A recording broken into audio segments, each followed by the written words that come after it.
एक ऐसे ही सरल व्यक्ति की कथा सुनाना चाहूंगी।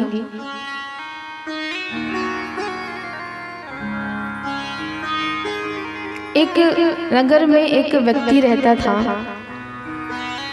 बहुत ही सरल था, बहुत सज्जन, बहुत भोला था।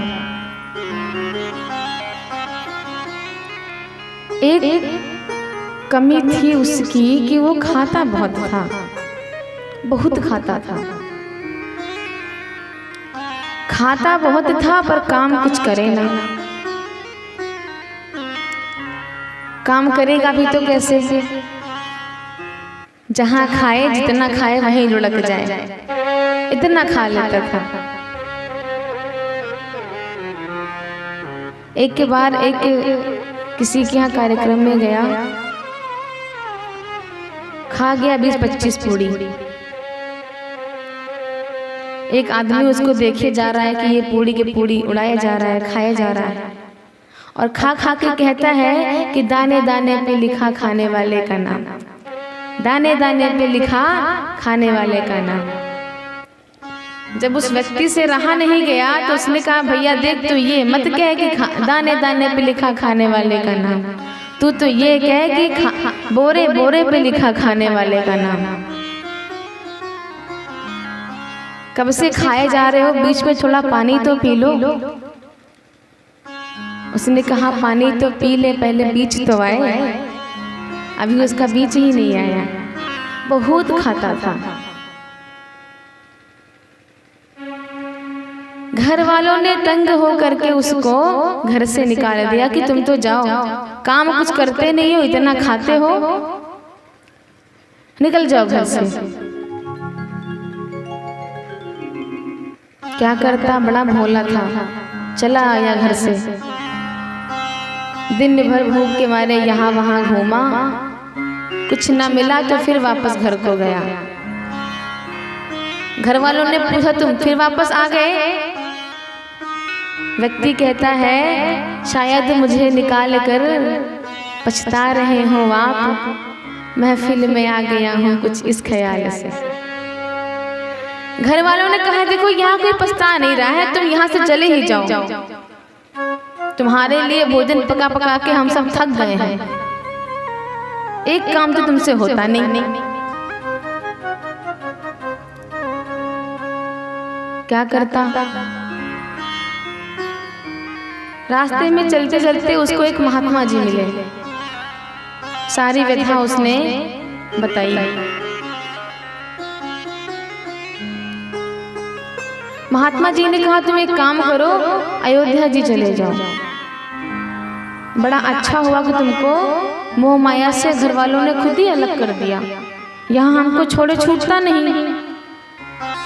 संत महात्मा तो ऐसे ही दिव्य बातें करते हैं, वो हर नेगेटिव बात में, हर नकारात्मक बात में सकारात्मक विचार निकाल ही लेते हैं। तुम भगवान का नाम जपो और अयोध्या जी चले जाओ। चला गया वहां पर। वहां पहुंच के भी क्या करे, चलता जा रहा है, चलता जा रहा है। तभी उसको एक मंदिर के बाहर एक महात्मा जी मिले, गुरुदेव। बड़े लंबे चौड़े, मोटे ताजे, गोरे चिट्टे। उनको देख करके इसका मन, इसने सोचा कि ये खूब खाते होंगे, कितने मोटे ताजे हैं। अब वो खाता था तो उसको लगे कि ये भी खूब खाते होंगे। भागा भागा आया, महाराज जी के चरणों में गिर पड़ा, महाराज हमें भी अपना चेला बना लो। प्रणाम करके सर को उठाया तो देखा 3-4 चेले उनके और आसपास खड़े हो गए, वो भी लंबे चौड़े हट्टे कट्टे। अब तो और खुश हो गया, गुरुदेव मुझे भी चेला बना लो। गुरुदेव ने कहा, ठीक है बन जाओ। कंठी दे दी, माला दे दी, मंत्र फूंक दिया। महाराज जी हमें करना क्या होगा? कह रहे करना क्या है? सुबह शाम आरती होती है, आश्रम में आरती में खड़ा रहना पड़ेगा। 2 टाइम पंगत होती है तो खूब प्रेम से पाओ भोजन। जो मंत्र दिया है राम नाम जपो। बड़ा खुश हो गया। यहाँ तो बड़ा आनंद ही आनंद है, करना कुछ है नहीं, खाने को भरपेट। लेकिन गुरुजी एक विडंबना है, मेरा 2 टाइम से काम नहीं चलेगा। गुरुदेव ने कहा तुम 4 टाइम खा लिया करना। अब बड़ा खुश। एक दिन एकादशी आई। सुबह सुबह उठकर रसोईया में गया। सारे चूल्हे ठंडे पड़े हैं, बर्तन साफ सुथरे रखे हैं, कुछ ना बन रहा है ना कुछ। बड़ा घबराया, भागा भागा गुरुदेव जी के पास आया।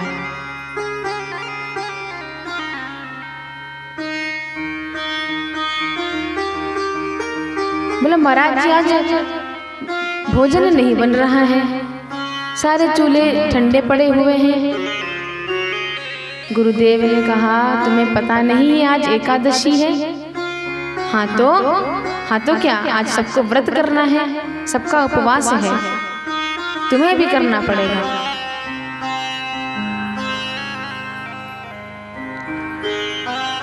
व्यक्ति ने कहा हमें भी करना पड़ेगा। हाँ तुम वैष्णव हो गए हो, बाबा हो गए हो, नियम तो तुम्हें निभाना ही पड़ेगा। व्यक्ति ने कहा आपके इतने सारे चेले हैं, उनसे करवा लो एकादशी, क्योंकि अगर हमने एकादशी कर ली तो द्वादशी तो हम देख ही नहीं पाएंगे, पहले ही मर जाएंगे। गुरुदेव को दया आ गई। उन्होंने कहा देखो आश्रम में तो कुछ नहीं बनेगा, ना कुछ मिलेगा, तुम बना लोगे? व्यक्ति ने कहा मरता क्या नहीं करता, बनाना ही पड़ेगा। भंडार गृह से उसको जो भी बनाने की सामग्री थी, आटा, गुड़, रामरस, तेल, जो भी सामान था सामग्री लेकर के कहा नदी किनारे जाओ, वहीं बनाओ वहीं पाओ, क्योंकि यहाँ ना कुछ बनेगा ना कुछ मिलेगा। सामग्री लेकर के जब वो जाने लगा, गुरुदेव ने कहा देखो तुम अब वैष्णव हो गए हो तो बिना भगवान को भोग लगाए खाना मत। ठीक है गुरुजी। आया जैसे तैसे नदी से जल भर कर लाया, भोजन पकाया। अब गुरुजी की बात याद आई कि बिना भोग लगाए नहीं खाना है।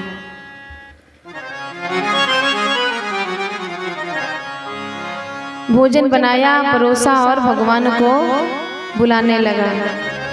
उसे लगा भगवान आते होंगे, आंख बंद करके बैठ गया। राजा राम आइए, प्रभु राम आइए, मेरे भोजन का भोग लगाइए।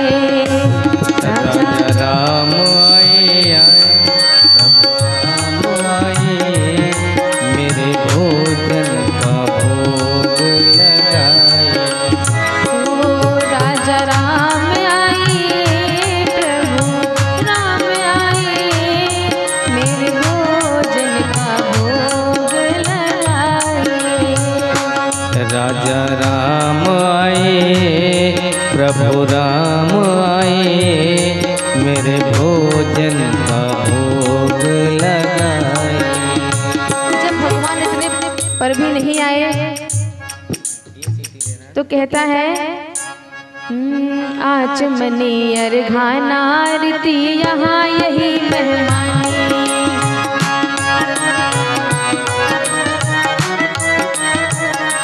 हो आचमनी अर्घाना आरती यहाँ यही मेहमानी।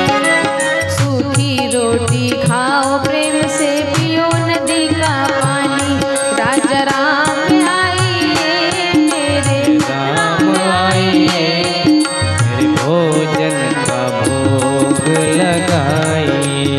ओ मेरे भोजन का भोग लगाइए। तो फिर भी भगवान जब प्रकट नहीं हुए, कहता है पूड़ी और कचौड़ी भगवान सेवक ने न बनाई। पूड़ी और कचौड़ी भगवान सेवक ने न बनाई। ना पूड़ी कचौड़ी कोई 56 भोग नहीं है, मिठाई भी नहीं है। जब भगवान फिर भी नहीं आया तो इसने ऐसी बात कर दी कि फिर भगवान से रहा ना गया, भगवान रीझ गए। कहता है आप सोच रहे हैं कि यहाँ पर सूखी रोटी कौन खाए, नदी का पानी कौन पिए, मंदिर में चले वहाँ तो 56 भोग लगेगा, वहाँ पे अच्छा माल पानी खाएंगे। पर भगवान भ्रम में मत रहना, मंदिर से ही तो हम जान बचा कर आए हैं, वहाँ कुछ नहीं मिलने वाला। कहता है भूल करोगे यदि तज दोगे भोजन रोके सोखे। भूल करोगे यदि तज दोगे भोजन रूखे सूखे। हो भूल करोगे यदि तज दोगे भोजन रूखे सूखे। भूल करोगे यदि तज दोगे भोजन रूखे सूखे। वहाँ एकादशी आज मंदिर में बैठे रहोगे भूखे। एकादशी है आज मंदिर में बैठे रहोगे भूखे। इसलिए ओ राजा राम आइए, प्रभु राम आइए, मेरे भोजन का भोग लगाइए। राजा राम आए, प्रभु राम आए, मेरे भोजन का भोग लगाए। प्रभु प्रसन्न हो गए और प्रकट हो गए उसके सामने, लेकिन सीता समारो पितवाम भागम।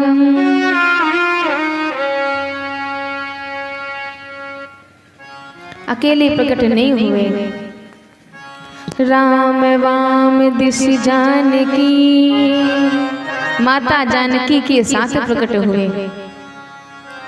चरणों में प्रणाम किया, एक बार माता जानकी की ओर देखे, दूसरी बार अपनी रोटियों की तरफ देखे। माता जानकी की ओर देखे, फिर रोटियों की तरफ देखे कि मैंने तो एक को बुलाया था, यहाँ दो दो भगवान आ गए। कहता है प्रभु आप बड़े सुंदर दिखते हैं, थोड़ी एकादशी तो आप हमारी करा ही देंगे। भगवान को भोजन परोसा, भगवान ने भोजन पाया और अंतर्ध्यान हो गए। जब ये वापस आश्रम आया तो बताया नहीं गुरुदेव को कि भगवान भोजन करने आए थे। बड़ा सरल था, इसे लगा ऐसे ही भगवान हर जगह आते होंगे, भोजन खाते होंगे। अगली एकादशी आई तो गुरुदेव से बोला, गुरुदेव वहाँ दो दो भगवान आते हैं तो थोड़ा आटा बढ़ाओ। गुरुदेव को लगा कि थोड़ा भूखा रह गया होगा, बहुत खाता भी है ये, इसलिए आटा बढ़ाया और सारी सामग्री बढ़ा करके जब आने लगा, गुरुदेव ने फिर बात याद दिलाई कि देखो भगवान को भोग लगाए बिना मत खाना। आज इसलिए आया, भोजन पकाया, आंख बंद किया, फिर बुलाने लगा। पहले कहता था प्रभु राम आइए, राजा राम आइए, आज कहता है सीता राम आइए, मेरे राम आइए, मेरे भोजन का भोग लगाइए। सीता राम आइए, मेरे राम आए, मेरे भोजन का भोग लगाए। सीता राम आइए, सीता राम आइए, मेरे भोजन का भोग लगाइए। सीता राम आए, प्रभु राम आए, मेरे भोजन का भोग लगाए। इस बार भगवान तुरंत प्रकट हो गए, मानो भक्त की पुकार की प्रतीक्षा ही कर रहे थे। इस बार प्रकट हुए तो लेकिन राम वाम दिस जानकी लखन दाहिनी ओर। माता जानकी के साथ लखन भैया को भी लेकर प्रकट हुए। पहले तो बड़ा प्रसन्न हुआ प्रभु, तुरंत पधारे।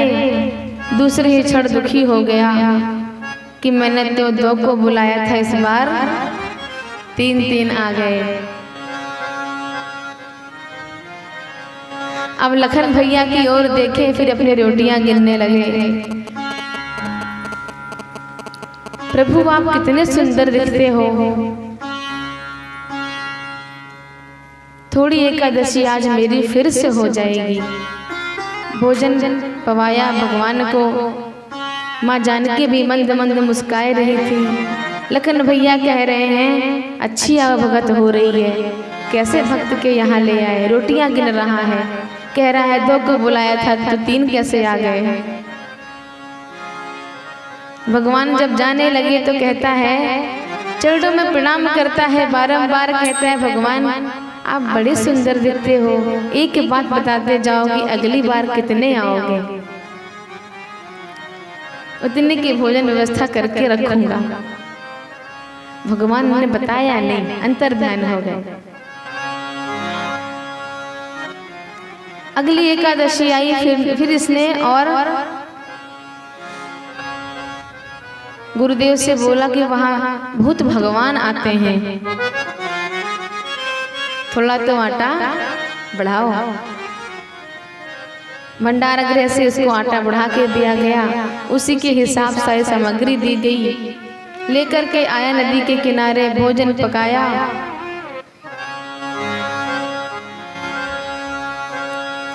इस बार सामग्री ला करके रख दिया, लेकिन भोजन को पकाया नहीं। बोला जितने आएंगे आने के बाद ही पकाएंगे। गुरुदेव ने भी सोचा कि इतना तो ये खा नहीं सकता, आज मैं इसका पीछा करूंगा कि इतने अनाज का ये करता क्या है, जरूर ये बेचता होगा।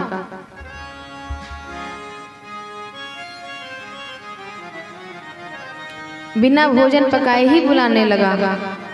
ओ राजा राम आइए, लक्ष्मण राम आइए, मेरे भोजन का भोग लगाइए।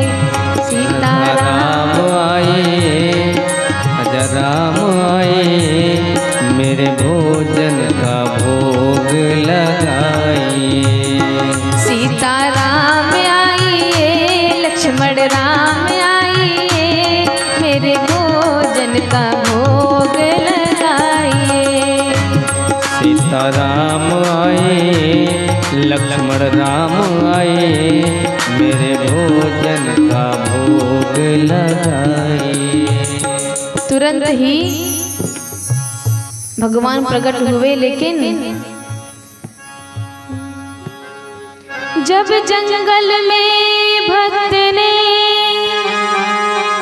कीन्ही मधुर पुकार, तब तब क्षण में प्रकट भयो दिव्य राम दरबार। बोल राम दरबार की जय। इस बार भरत शत्रुघ्न, माता सीता, लक्ष्मण, सुग्रीव, भीषण, पूरा राम दरबार प्रकट हो गया। इसने भी कहा प्रभु जय हो। 1 को बुलाया तो 2 आए, 2 को बुलाया तो 3। हमने ठाकुर जी का ठेका ले रखा है कि पूरे खानदान का आज सब इकट्ठे। पर भगवान मेरी भी बात सुन लो, आज मैंने भोजन ही नहीं बनाया है। क्यों नहीं बनाया है? इसने कहा जब मुझे मिलना ही नहीं है तो बना के क्या फायदा। अब खुद ही बनाओ और खुद ही खाओ, बचेगा तो मुझे भी बुला लेना। लक्ष्मण भैया ने कहा अजीब भक्त के यहाँ ले आए। भगवान ने कहा जैसे भक्त की इच्छा। अब सभी अपने अपने कार्यों में लग गए। भोजन कौन बनाने लगा? श्री भरत जी भंडारे बनाने लगे। श्री भरत जी भंडारे बनाने लगे। श्री भरत जी भंडारे बनाने लगे। श्री भरत जी भंडारे बनाने लगे। चुन के लकड़ी लखन लाल लाने लगे। चुन के लकड़ी लखन राम लाने लगे। चुन कर लकड़ी लखन लाल लाने लगे। चुन कर लकड़ी लखन लाल लाने लगे। पूछते पूछ से अंजनी चौका को, पूछते पूछ से अंजनी चौका को। श्री भरत जी भंडारे बनाने लगे। श्री भरत जी भंडारे बनाने लगे। विश्व का भरण पोषण करने वाले भरत जी भंडारी बनाने लगे। भोजन बनाने के लिए लकड़ी लखन लाल लाने लगे। हनुमंत लाल जी अपने पूंछ से पोछा लगाने लगे। पीछे हाथों से पोछा लगाने लगे। पीछे हाथों से पोछा लगाने लगे। अब ये सारा कार्यक्रम वो नेत्र बंद करके देख रहा है। इतने में वहाँ गुरुदेव पधारे और दूर से देख रहे हैं भोजन सामग्री रखी हुई है। ये पेड़ के नीचे आंख बंद किए हुए बैठा हुआ है। ये तो इस इंतजार में है कि ये कार्यक्रम सारा हो रहा है, भोजन भी बचेगा तो मुझे भी मिलेगा। लेकिन रसोईया में बैठी हैं माँ जानकी। और जब ऋषि मुनियों को पता चला कि माँ सीता भोजन पका रही है, भोजन सिद्ध कर रही है, तो दूर दूर से सभी ऋषि मुनि भागे भागे आए कि मैया हमें भी प्रसाद मिले। पाके संकेत शक्ति जथे वहाँ, अष्ट नवनिधियों के आने लगे। अष्ट नवनिधियों के आने लगे। श्री भरत जी भंडारे बनाने लगे। चुनकर लकड़ी लखन लाल लाने लगे। जब देखा कि ऋषि मुनि भागे भागे आ रहे हैं, तब तो और हाथ पैर बांध के बैठ गया कि थोड़ा बहुत जो मिलने का आस था वो ये सब मुझे खाने नहीं देंगे। सारा दृश्य नेत्र बंद करके देख रहा है। गुरुदेव पधारे। बोले तुम यहाँ बैठकर कर क्या रहे हो? कह धन्य भाग गुरुदेव आप यहाँ पधारे। देखो कितने भगवान आपने मेरे पीछे लगा दिए। एक को बुलाया तो दो आते थे, दो को बुलाया तो तीन, आज 3 का आटा लेकर आया तो पूरा खानदान आटा का। भगवान को बड़ी क्रोध आया, किसकी बातें कर रहा है ये? कह रहा आपको दिखाई नहीं दे रहा है? मुझे तो कुछ नहीं दिखाई दे रहा। सामान ये रखा, तुम इधर आंख बंद किए बैठे हो।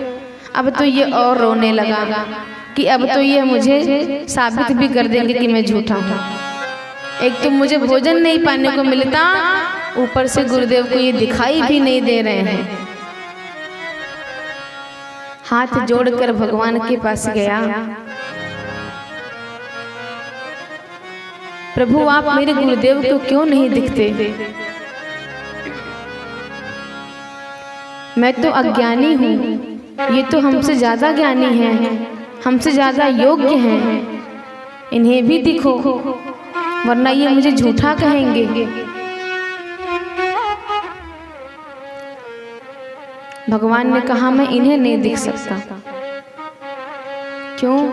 क्योंकि ये तुम्हारी तरह सरल नहीं है, भोले नहीं है। हम सरल व्यक्तियों को प्राप्त होते हैं। अब जैसे जैसे भगवान ने कहा, इसने आकर गुरुदेव को कह भी दिया कि भगवान कह रहे हैं आप सरल नहीं हैं, आप ज्ञानी तो हैं लेकिन सरल नहीं हैं, और वो इसीलिए आपको दिख नहीं सकते। गुरुदेव की आंखों में आंसू बहने लगा। हाथ जोड़कर शिष्य के चरणों में बैठकर रोने लगे। तब भगवान ने उनको भी साक्षात दर्शन दिए। बोल रामचंद्र भगवान की। गुरुजी ने कहा हम सदा से एक ही बात सुनते आ रहे हैं कि गुरु ने शिष्य को भगवान तक पहुंचाया। आज पहली बार हो रहा है कि शिष्य के वजह से गुरुदेव ने भगवान के दर्शन किए। तो यही है सरलता। सरल का आशय ही यही है, सा माने सीता, रा से राम, ला से लक्ष्मण। जिनका हृदय सरल होता है, निर्मल होता है, उन्हीं के हृदय में भगवान का वास होता है।